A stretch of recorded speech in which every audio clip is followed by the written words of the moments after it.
حالات بہت مایوس کن ہیں،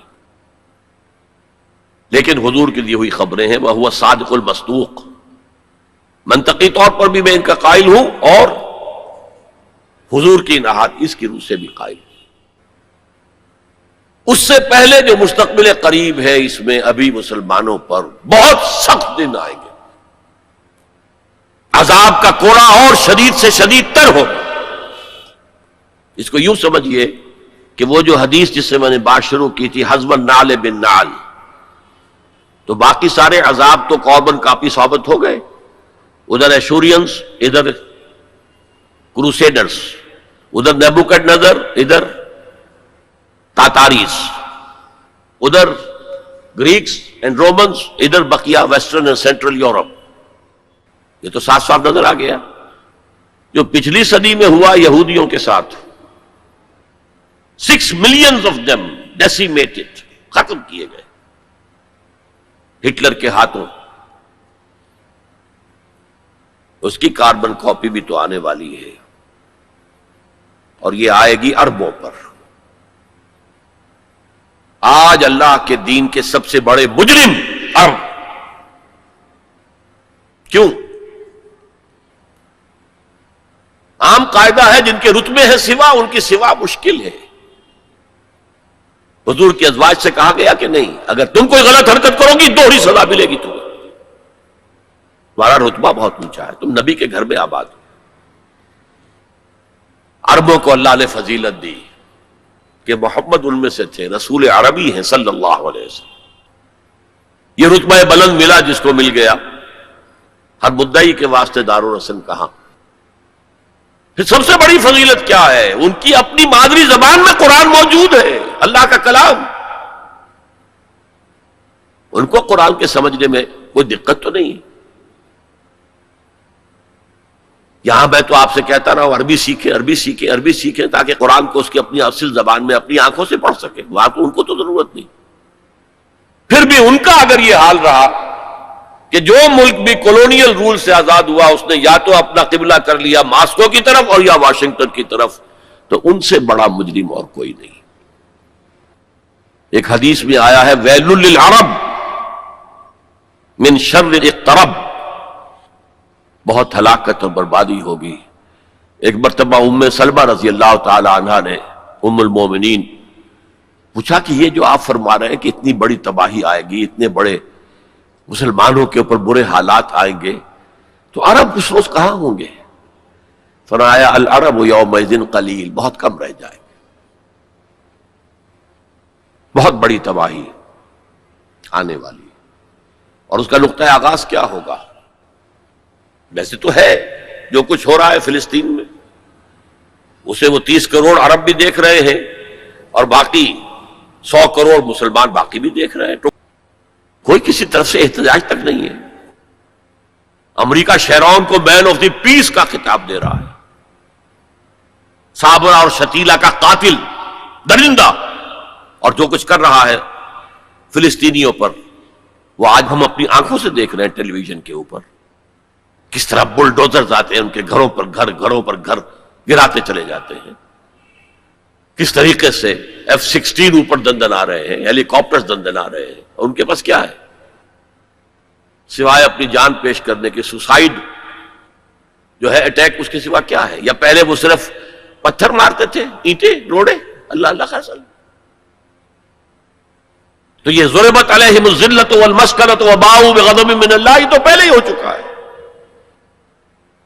لیکن جن دو چیزوں پر یہودیوں کا اور west white Anglo Saxon Protestants کا اتفاق ہے، وہ ایجنڈا، 4 نکاتی ایجنڈے پر یہ متفق ہیں۔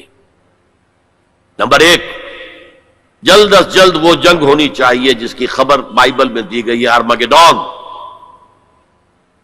بائبل کی آخری کتاب ہے ریویلیشنز، مکاشفات یوحنا۔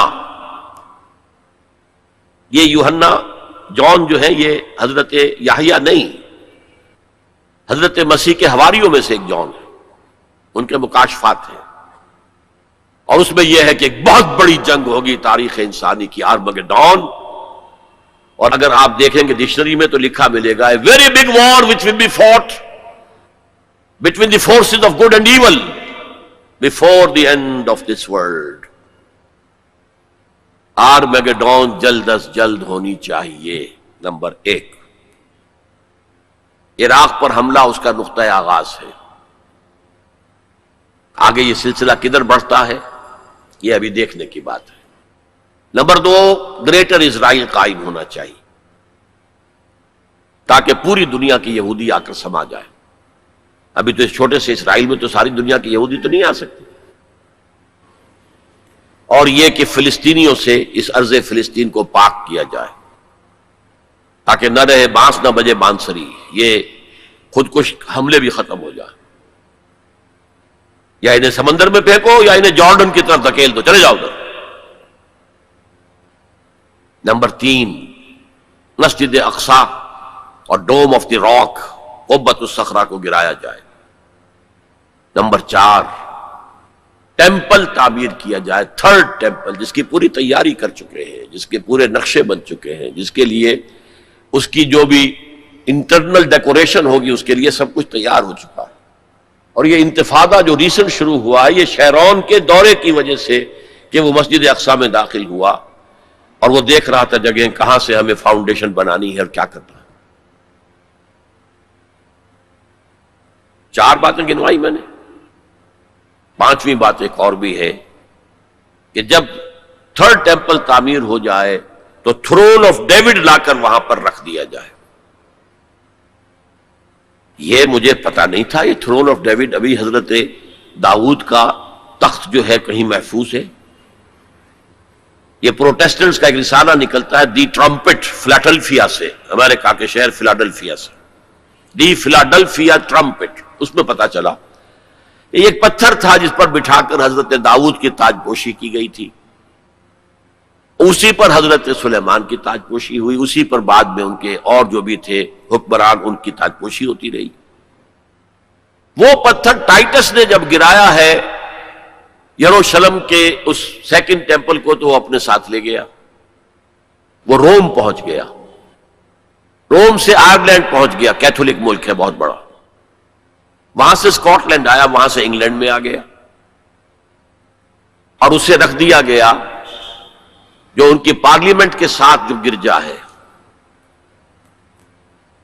اور 14ویں صدی عیسوی میں اس کو ایک کرسی میں بلڈ کر دیا گیا سیٹ کی حیثیت سے. اب وہ تھرون ہے. اسی کرسی پر بٹھا کر انگریز جو بھی بادشاہ ہوئے اور جو ملکائیں ہوئی ان کی کورونیشن ہوئی ہے وہ وہاں سے لا کر اب یہاں رکھا جائے گا. البتہ اس کے بعد ان کے ایجنڈے مختلف ہو جاتے ہیں. یہودی سمجھتے ہیں ہمارا مسیح آئے گا، وہ اس تخت پر بیٹھ کر دنیا پر حکومت کرے گا. اس کے لیے بھی سمجھ لیجئے ان کے مسیحا سے مراد کیا ہے. ان کے ہاں چلی آ رہی تھی پیشین گوئیاں کہ ایک مسیحا آئے گا جو تمہارے دلدر دور کرے گا، تمہیں عظمت تک پہنچائے گا. وہ حضرت مسیح آ گئے، انہوں نے مانا ہی نہیں. تو وہ پیشن گوئی جو ہے ابھی موجود ہے. The position is vacant. ابھی تک وہ مسیح نہیں آیا. They are waiting for their مسیح. اس لیے کہ مسیح کو تو مانا نہیں. اور عیسائیوں کا خیال ہے حضرت مسیح کا جو 2nd نزول ہوگا، 2nd کمنگ، تو وہ اس تخت پر بیٹھ کر حکومت کریں گے پوری دنیا پر. یہ ایجنڈا ہے.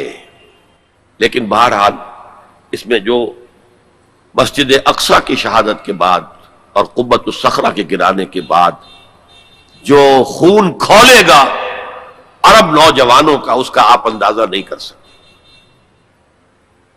عرب کے اندر جوش تو اب بھی ہے، نوجوانوں میں بہت ہے. وہ ایک ایسی بات ہوگی کہ جس پر خون جوش کھائے گا.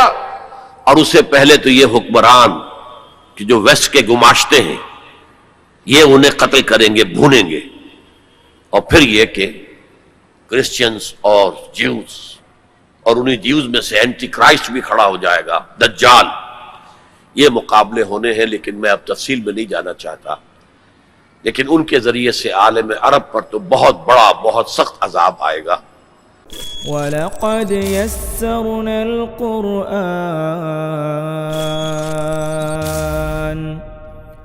ولقد يسرنا القرآن للذكر فهل من مدكر